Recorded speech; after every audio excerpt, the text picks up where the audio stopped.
أعوذ بالله من الشيطان الرجيم بسم الله الرحمن الرحيم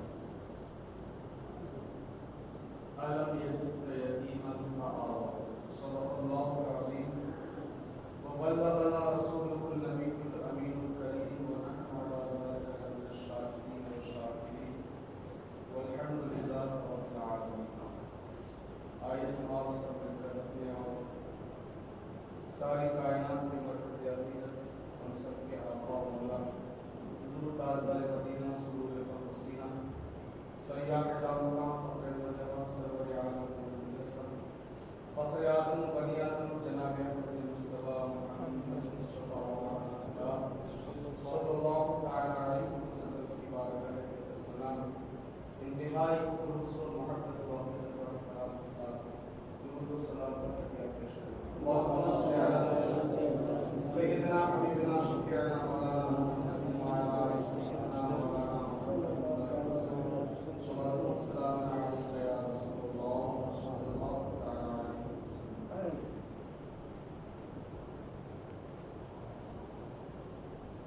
اللہ تبارک و تعالی نے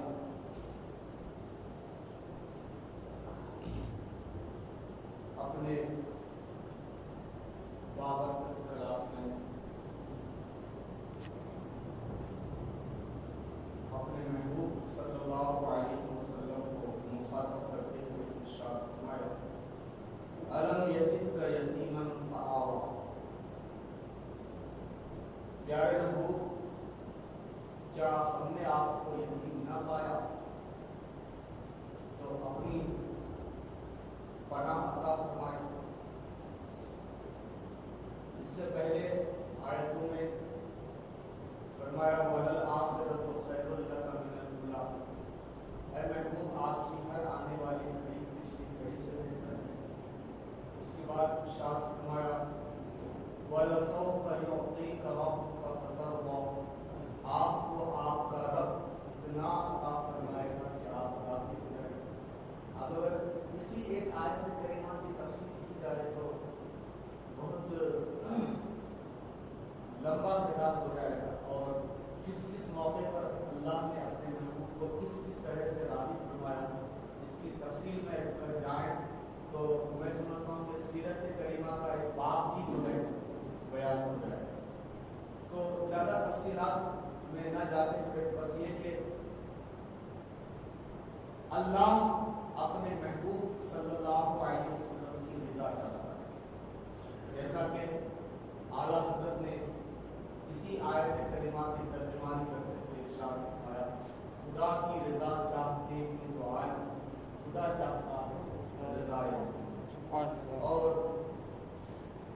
خلیل و حبیب کے فرق میں یہ بھی فرق ہے کہ خلیل وہ ہے جو خلیل اور کلیم وہ ہے جو رب کی رضا چاہتے ہیں اور حبیب وہ ہے جس کی رضا خود رب چاہتا ہے. تو اس کے بعد والی آیت میں اللہ نے ارشاد فرمایا الم یجدک یتیما فآوی. پیارے محبوب، کیا آپ کو آپ کے رب نے یتیم نہ پایا تو آپ کو اپنی پناہ.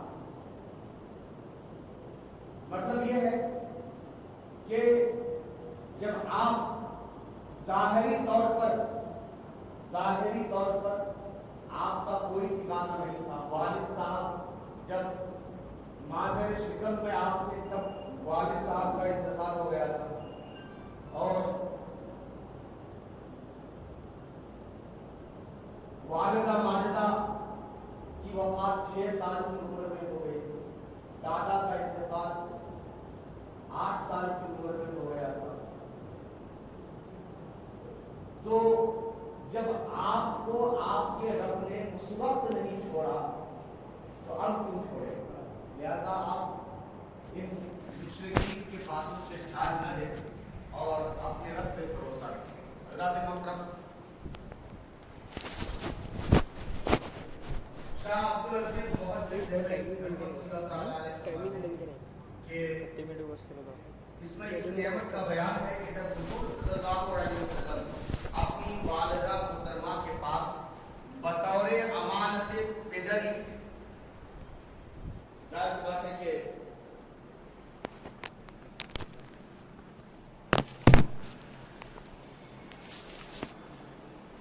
باپ کا نطفہ ماں کے رحم میں بطور امانت ہوتا ہے.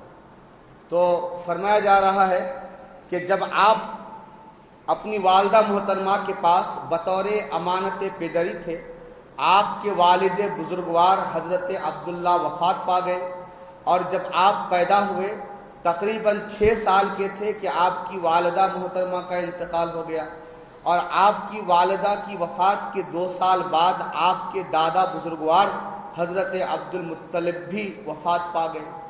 تو آپ کو تینوں قسموں کی یتیمی، 3 قسم کی یتیمی، والد کا بھی انتقال ہو گیا تو باپ کے اعتبار سے یتیم، 6 سال کی عمر میں ماں کا انتقال ہو گیا، والدہ کا انتقال ہو گیا تو ماں کی طرف سے یتیم، اور پھر دادا کو اپنے وفات یافتہ بیٹے کے بچوں سے بہت پیار ہوتا ہے، حضرت عبد المطلب جو سارا لاڈ پیار اٹھاتے تھے، ناز اٹھاتے تھے.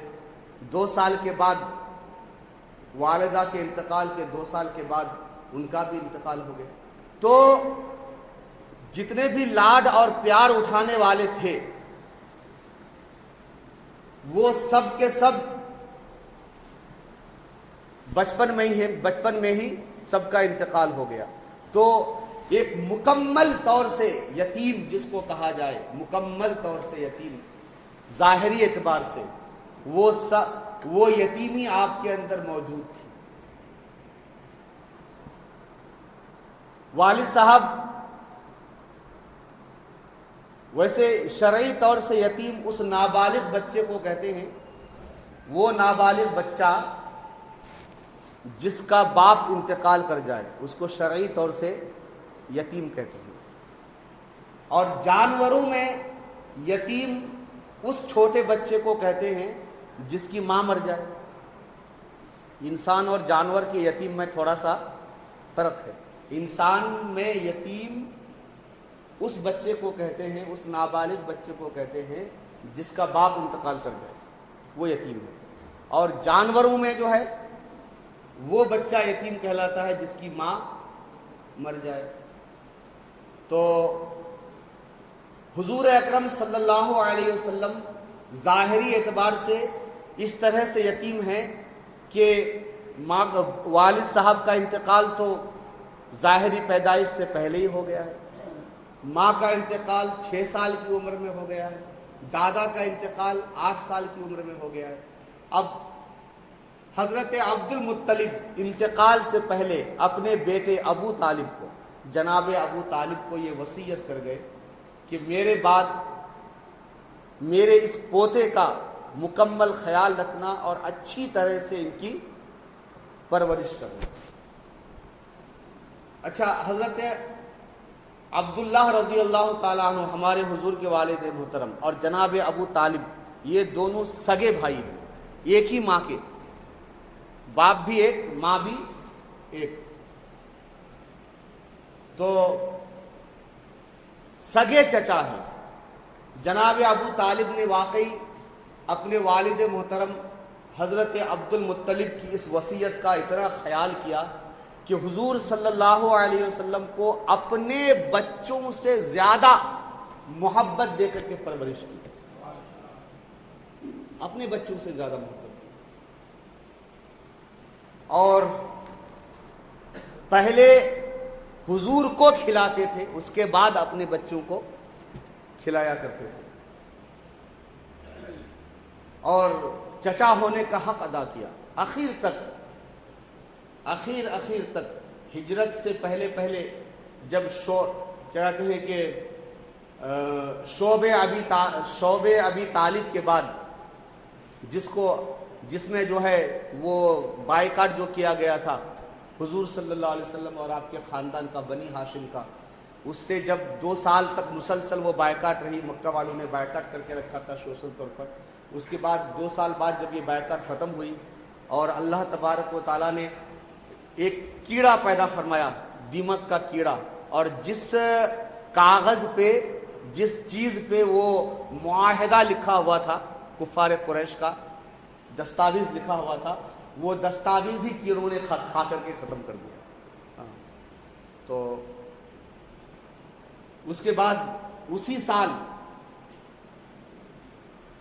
حضرت سیدہ خدیجہ الکبریٰ، سب سے پیاری، سب سے وفادار رفیق حیات، دکھ سکھ کی ساتھی، ام المومنین حضرت خدیجہ الکبریٰ رضی اللہ تعالی عنہ، یہ ہجرت سے 3 سال پہلے کا واقعہ ہے، سن 10 اعلان نبوت کے 10ویں سال حضرت خدیجہ الکبریٰ رضی اللہ تعالی عنہ کا وصال ہوا۔ اس کے 10 دن کے بعد ہی ابو طالب بھی انتقال کر گئے۔ حضور کو اتنا غم لاحق ہوا کہ حضور نے اس سال کا نام ہی رکھا تھا عام الحزن، غم کا سال، غموں کا سال۔ بہرحال ابو طالب نے چچا ہونے کا حق ادا کیا اور ہر طرح سے حضور کی خدمت کرتے رہے اور کفار قریش کے سامنے حضور کے لیے ہمیشہ ڈھال بنے رہے، لیکن آخر وقت تک وہ ایمان قبول نہیں کیے۔ آج کل یہ بڑا مسئلہ چلا ہوا ہے اور سوشل میڈیا میں جو ہے یہ زوردار بحث ہوتی رہتی ہے، اور کوئی جو ہے ابو طالب رضی اللہ عنہ، کوئی حضرت ابو طالب علیہ السلام وغیرہ لکھتے ہیں اور ان کے ایمان پر جو ہے بحث ہوتی رہتی ہے۔ بخاری مسلم تمام حدیث کی کتابوں میں یہ حدیث پاک موجود ہے کہ جب ابو طالب کے وصال کا وقت قریب ہوا، حضور صلی اللہ علیہ وسلم تشریف لائے، فرمایا چچا لا الہ الا اللہ پڑھ لو، اسلام کا کلمہ پڑھ لو، نجات پا جاؤ گے۔ لیکن حضور کہتے رہے، تلقین کرتے رہے، لیکن انہوں نے آخری وقت تک کلمہ نہیں پڑھا۔ جی، بخاری شریف کی یہ حدیث پاک ہے، مسلم شریف کے اندر صحائح ستہ پوری 6 کتاب میں ہے، اس کے بعد دوسری حدیث کی کتابوں کے اندر بھی یہ حدیث پاک موجود ہے کہ آخر وقت میں بھی ابو طالب کلمہ نہیں پڑھے اور انہوں نے وہی کہا کہ میرا دین وہی ہے جو میرے آبا و اجداد کا دین تھا۔ تو کلمہ پیش کرنے کے باوجود بھی کلمہ نہیں پڑھے۔ اس لیے ایک اور حدیث پاک بخاری مسلم کے اندر بھی یہ حدیث پاک موجود ہے، حضور فرماتے ہیں کہ ایک مرتبہ غالباً حضرت عباس رضی اللہ تعالی عنہ نے حضور سے پوچھا کہ آپ کے چچا ابو طالب نے آپ کی بڑی خدمتیں کی، بڑی محبت کی، آپ انہیں کہاں پاتے ہیں؟ ان کے انتقال کے بعد انہیں آپ کہاں پاتے ہیں؟ تو حضور نے فرمایا کہ میں نے انہیں دوزخ کے نچلے گڑھے میں دیکھا، تو میں نے ان کو ہاتھ پکڑ کر کے اوپر اٹھا دیا، اور اب وہ سب سے دوزخ کے سب سے اوپر ہیں، اتنا ہے کہ ان کے پاؤں میں دوزخ کی آگ کی جوتیاں پہنا دی گئی ہیں اور اس سے ان کا دماغ کھولتا رہتا ہے۔ تو یہ حدیث پاک بھی اس بات کی دلیل ہے کہ ابو طالب کا انتقال ایمان پہ نہیں ہوا، لیکن جمہور اہل سنت کا یہی مذہب ہے، یاد رکھیے، جمہور اہل سنت کا یہی مذہب ہے کہ ابو طالب کا انتقال حالت کفر میں ہوا، حضور نے ایمان لانے کے لیے کہا، کلمہ پیش کیا، لیکن وہ ایمان نہیں لائے، کفر پر ان کی موت ہوئی۔ جمہور اہل سنت کا مذہب و موقف یہی ہے، لیکن چونکہ انہوں نے حضور کی بڑی خدمتیں کی، حضور کی بڑی خدمت کی، بڑی محبت کی، لہذا اور ساتھ ہی ساتھ وہ حضور کے سگے چچا بھی ہیں، خدمتیں بھی بہت کی، کبھی کوئی دشمنی نہیں کی، محبت کرتے رہے، حضور کے ڈھال بنے رہے، حضور کی خاطر سب سے لڑائی لی، سب سے پنگا لیا، لیکن حضور تک آنچ نہیں آنے دیا۔ اس بنا پر ابو طالب کو برا بھلا نہ کہا جائے، بس خاموشی، اللہ اور اس کے رسول، ان کا معاملہ کیا ہے اللہ اور اس کے رسول بہتر جانتے ہیں۔ انہیں کافر کہہ کر کے بھی بلا وجہ بات کا بتنگڑ نہ بنایا جائے، سمجھ رہے ہیں نا؟ اہل سنت یہ بھی نہیں کہتے کہ انہیں تم بلا وجہ کافر ہر مجمع میں، ہر محفل میں کافر کہتے رہو، یہ بھی نہیں، اہل سنت کا یہ بھی موقف نہیں ہے۔ اور اہل سنت کا یہ بھی موقف نہیں ہے کہ ان کے ایمان کی تم بات کرو، چونکہ احادیث کریمہ، صحیح احادیث کریمہ اس بات کی شاہد ہیں کہ وہ ایمان نہیں لائے۔ ان کا معاملہ اللہ اور اس کے رسول کے سپرد کر دینا چاہیے، ہمیں اس بحث میں الجھنا نہیں چاہیے، ٹھیک ہے۔ تو حضور اکرم صلی اللہ علیہ وسلم کو اللہ تعالیٰ مخاطب کے فرماتا ہے الم یجد کا یتیما فآویٰ، پیارے محبوب کیا آپ کو آپ کے رب نے یتیم نہ پایا تو اپنی پناہ عطا فرمائی، اور پناہ اس طرح عطا فرمائی کہ آپ کی والدہ کی دل میں آپ کے لیے حد درجہ محبت ڈال دی، والدہ کے انتقال کے بعد آپ کے دادا کے دل میں آپ کے لیے حد درجہ محبت ڈال دی، اور دادا کے انتقال کے بعد چچا کے دل میں آپ کے لیے حد درجہ محبت ڈال دی۔ اس طرح سے آپ کو اپنی پناہ عطا فرمائی، یہاں تک کہ اعلان نبوت کے جب کفار دشمن ہو گئے تو اس وقت یہ حضور اللہ تعالیٰ کی طرف سے ابو طالب کے دل میں ڈالی ہوئی محبت ہی کا نتیجہ تھا کہ ہر بار ابو طالب حضور کے آگے سینہ سپر ہو کر کے کھڑے ہو گئے اور حضور کا دفاع کرتے رہے، حضور کو پروٹیکٹ کرتے رہے۔ تو اس طرح اللہ تعالیٰ نے پناہ عطا فرمائی۔ اس کے بعد اچھا یہاں پہ ایک سوال یہ پیدا ہوتا ہے کہ حضور صلی اللہ علیہ وسلم تو اللہ کے محبوب اکبر ہیں، حضور سے بڑھ کے محبوب رب کی بارگاہ میں کوئی ہے ہی نہیں، سید المرسلین ہے، خاتم النبیین ہے، امام الانبیاء ہیں، پھر انہی کی خاطر ساری کائنات کو رب نے پیدا کیا، تو سب سے محبوب پیغمبر کو حضور اللہ تبارک و تعالیٰ نے یتیم پیدا کیوں فرمایا؟ سوال پیدا ہوتا ہے نا۔ ایسا بھی تو ہو سکتا تھا کہ ماں باپ بھی باحیات ہوتے، ماں باپ کے سائے میں حضور پروان چڑھتے، لیکن عجیب بات یہ ہے کہ والد محترم کا انتقال جب ماں کے پیٹ میں تھے آپ تھے تبھی ہو گیا، 6 سال کی عمر ہوئی تو والدہ کا انتقال ہو گیا، ایک دادا کا سہارا تھا وہ بھی 8 سال کی عمر میں۔ تو اس طرح سے اپنے محبوب کو یتیمی کی حالت میں کیوں پیدا فرمایا اللہ نے، اور یتیمی کی حالت میں حضور کی کیوں پرورش فرمائی گئی؟ کئی جوابات ہیں علماء کرام نے فرمائے ہیں۔ ایک تو یہ کہ دنیا یہ جان لے، دنیا کو یہ معلوم ہو جائے کہ ماں باپ کا اپنے بچے پر بڑا احسان ہوتا ہے کہ نہیں ہوتا ہے؟ اپنے بچے پر ماں باپ کا بڑا احسان ہوتا ہے۔ اللہ تبارک و تعالیٰ نے آپ کو یتیمی کی حالت میں پیدا کیا، یتیمی کی حالت میں آپ کی پرورش ہوئی۔ گویا ارشاد فرمایا گیا پیارے محبوب آپ پر ہمارے علاوہ، رب کے علاوہ آپ کے اوپر کسی کا احسان نہیں ہے، آپ کے اوپر کسی کا احسان، کسی مخلوق کا احسان نہیں ہے، سب پر آپ کا احسان ہے۔ جی لقد من اللہ علی المؤمنین اذ بعث فیہم رسولا، اللہ نے مومنین پر احسان عظیم فرمایا کہ ان کے اندر ایک رسول کو مبعوث کیا۔ پیارے دنیا کو معلوم ہو جائے کہ میرے محبوب کے اوپر ہمارے علاوہ، میرے علاوہ کسی کا احسان نہیں ہے۔ بچہ یوں بھی جو ہے، بچے جو ہے اپنے رکھ رکھاؤ میں، اپنے پرورش میں، اپنے غذا وغیرہ ان ساری چیزوں میں جو ہے ماں باپ کے محتاج ہوتے ہیں۔ جب میرے محبوب اپنے ماں باپ تک کے محتاج نہیں ہیں تو کسی اور کے محتاج کیا ہوں گے؟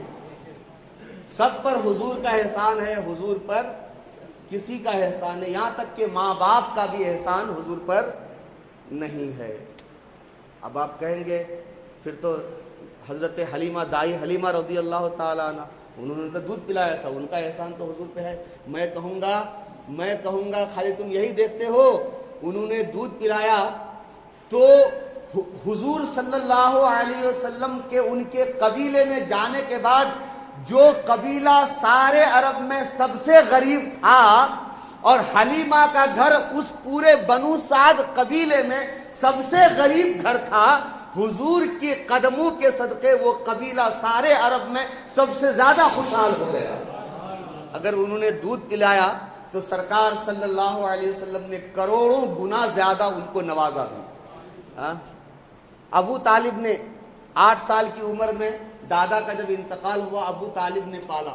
کتابوں کے اندر آپ پڑھیے، زرقانی، مواہب اللدنیہ، سیرت ابن ہشام اور روض الانف وغیرہ وغیرہ جو سیرت کی سب سے معتبر ترین کتابیں، ان کے اندر لکھا ہوا ہے کہ جب حضور صلی اللہ علیہ وسلم کو حضرت ابو طالب نے اپنے پرورش میں لیا، ابو طالب کی بڑی حالت خراب تھی، وہ ٹھیک سے اپنے بچوں کی پرورش نہیں کر پاتے تھے، لیکن جب حضور کو اپنی پرورش میں لیا تو عالم یہ ہوتا تھا کہ حضور کھانے کے لیے بیٹھتے تو اپنے چچا زاد بھائیوں کو سب کو لے کے بیٹھتے، اور حضور کے دسترخوان پہ بیٹھنے کی وجہ سے ان کے کھانے میں اتنی برکت ہوتی تھی کہ تھوڑا سا کھانا سارے گھر والے سیر ہو کے کھایا کرتے تھے۔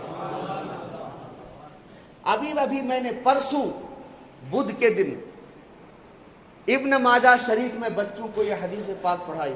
رسول اللہ صلی اللہ علیہ وسلم نے ارشاد فرمایا کہ کوئی ایسا نبی نہیں جس نے بکریاں نہ چرائی ہو۔ جی اچھا، ایک بات جب بات آئی تو میں نے بچوں کو بتایا اس میں کہ آخر بکری، ہر نبی نے بکریاں کیوں چرائی؟ گائے بیل وغیرہ بھی تو ہو سکتا تھا، بکریاں کیوں چرائی؟ تو اس میں نے یہ نقطہ بتایا بچوں کو کہ چونکہ بکریوں کے اندر عاجزی ہوتی ہے، بکریوں کے اندر آدمی جس قسم کے صحبت میں رہتا ہے اسی قسم کی صحبت انسان کے اندر اثر کرتا ہے۔ شیر کے ساتھ کوئی شیر کے کھال پہ بیٹھنے سے علماء نے منع فرمایا، کیوں؟ اس لیے کہ شیر تیز مزاج ہوتا ہے، غصے والا ہوتا ہے، جو شیر پر تو نہیں بیٹھنا، کون بیٹھے گا شیر پر؟ یہاں پہ میں شیر کی کھال کی بات کر رہا ہوں، شیر کی کھال پر نہ بیٹھے، اس لیے کہ شیر غصہ والا ہوتا ہے، شیر کی کھال کے اوپر بیٹھے گا تو اس کا اثر اس کے اندر بھی پیدا ہو جائے گا اور آدمی تیز مزاج بن جائے گا۔ بندروں کے ساتھ رہنے سے پھر آدمی بندروں کی تو ایسے گلاٹیاں مارنا شروع کرتا ہے۔ اسی لیے اللہ تبارک و تعالیٰ نے کچھ جانوروں کو حرام کیا ہے، کچھ جانوروں کو حلال کیا ہے۔ جو اچھی طبیعت کے جانور تھے اللہ نے ان کو حلال کیا ہے، اور جو بری طبیعت کے جانور تھے اللہ نے ان کو حرام کیا ہے، اس لیے کہ گوشت کا اثر انسان کے اوپر ہوتا ہے، غذا کا اثر انسان کے اوپر ہوتا ہے۔ اچھی پاکیزہ جانور کا گوشت کھائے گا اس کے اندر پاکیزگی پیدا ہوگی، اور حرام جانور کا گوشت کھائے گا تو اس کے اندر اس کے مزاج میں بدی اور گناہ کا عنصر پیدا ہوگا۔ اس لیے اللہ نے کچھ جانوروں کو، آپ دیکھیے نا، جو درندے ہیں سارے درندوں کو اللہ نے حرام فرما دیا، اس لیے کہ چیرنا پھاڑنا، لڑائی جھگڑا چیر پھاڑ یہ درندوں کی صفت ہے۔ آدمی اگر ان جانوروں کا گوشت کھاتا تو انسان کے اندر بھی یہ صفتیں پیدا ہو جاتی، لیکن گائے ان کے اندر وہ چیرنے پھاڑنے والے دانت ہی نہیں ہیں، اس لیے ان کا گوشت انسانی طبیعت کے لیے مفید ہے۔ بکریاں تمام جانوروں میں سب سے زیادہ غریب ہیں، مسکین ہیں، عاجزی والی ہیں۔ اللہ تبارک و تعالیٰ کے ہر نبی نے بکریاں اس لیے چرائی ہیں کہ اللہ تبارک و تعالیٰ پریکٹیکلی طور پر ان کی عاجزی کا اظہار لوگوں کے سامنے کر دے، اور پریکٹیکلی طور پر نبی جو ہیں اپنے عاجزی کا اظہار کرے۔ اور پھر یہ بھی دیکھا جاتا ہے بکریاں بہت ساری ہوں، آپ نے بکریوں کے ریوڑ دیکھے ہوں گے، جب بکریاں جاتی ہیں تو کوئی بکری ادھر جاتی ہے، کوئی بکری کا بچہ ادھر چلا جاتا ہے، اور چرواہا سب کو جو ہے آرام سے لے کر کے۔